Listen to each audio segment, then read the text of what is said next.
All right, welcome to Tuesday's Tools on Purpose at the My Business on Purpose podcast. Tuesdays are all about equipping you with the tools that you need to live your life with intention and purpose. Our mission here at My Business on Purpose is to liberate business owners from chaos so they can make time for what matters most. My name is Patrice Miles. I'm one of the coaches on the team, and every Tuesday we dive into the world of tools because in a world where your time is its most precious asset, finding the right tools to streamline your operations and elevate your business can make all the difference. So in each episode, we always bring you interviews with experts. We share success stories. We provide step-by-step guides to empower you on your business journey. But remember, guys, it's not just about having the right tools. It is actually about using them with intention to create a business that's meaningful and fulfilling. So today's topic is actually fractioning, and our guest is Nicole Grinnell, President and CEO of Bosun Solutions.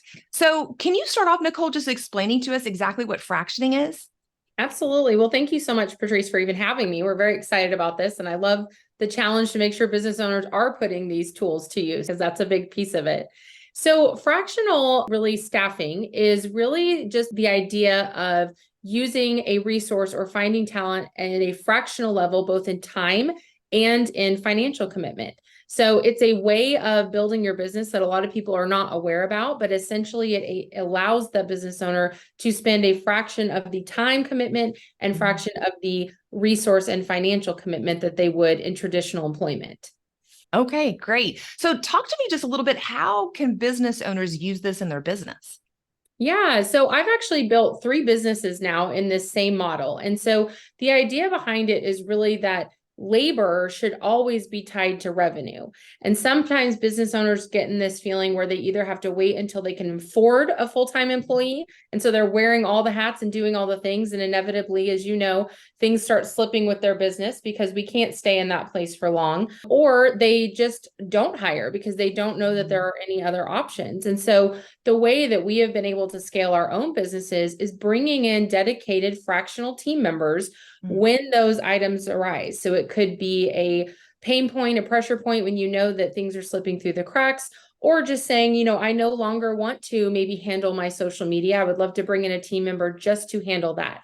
So you're able to really build out your entire back office at a fractional level that looks and feels like you have a full team at a traditional way of employment. That sounds fantastic. Now, I know you just mentioned social media and marketing. Are there some other fractioning that you see a lot of businesses take advantage of with your services? Absolutely. So I think first and foremost is going to be that administration. So any type of executive assistant, administrative assistant, operations manager, coordinator, those types of admin and operational roles are probably the bread and butter of what we see and what business owners want to delegate.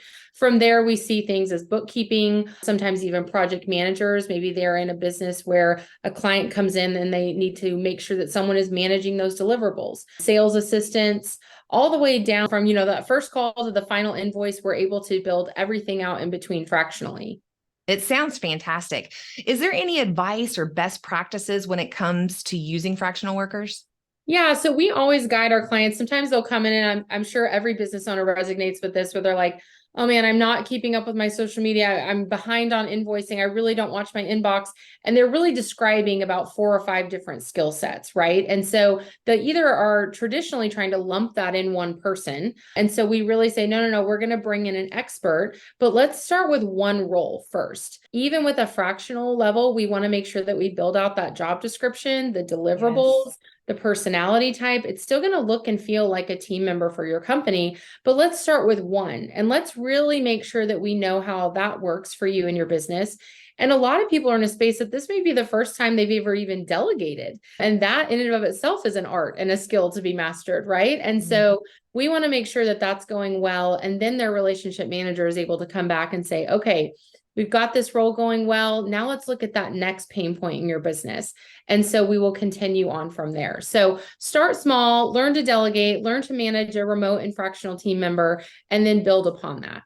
It all sounds fantastic, and I'm super excited to explore this myself. So if for some reason you are on this today and you would like to reach out to Nicole to be able to learn more about fractioning and what that would look like in your business, Kevin's actually going to make sure her contact information is in the notes or on the screen so you can reach her there. Nicole, thanks so much for coming on and talking to us about fractioning. And That is a wrap up, guys, for our Tuesday's Tools on Purpose. Enjoy your new tool, fractioning. And remember that every small action can lead to big results. So, what action are you going to take today in regards to fractioning? Write it down and then go and implement it. For those of you that are tired of living in chaos and you're just eager for more knowledge, or you're just interested in advancing your business journey, feel free to contact me at patrice@mybusinessonpurpose.com. Again, Kevin will put that in the notes or on the screen. I'd love to connect with you, learn more about your business. We also have our Healthy Business Owner Assessment. If you're brave enough to take that and find out what your score is, feel free again to scan the QR code that Kevin's going to put in here. Also, the web address in the notes to find out what your score is. You'll get emailed that assessment right away. And just so you know, a 0 is not very good and a 40 is excellent. All right. See you guys next Tuesday.